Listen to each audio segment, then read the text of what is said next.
دعوه بالنفسيات وماليش دعوه بالوعود.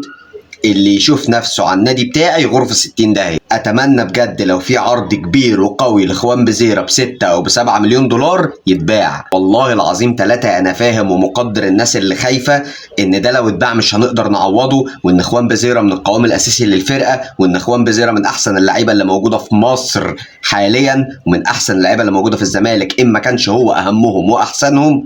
ولكن اللي يوصل للمرحلة دي ويوصل للنقطة دي بالسلامة والقلب دعيلك.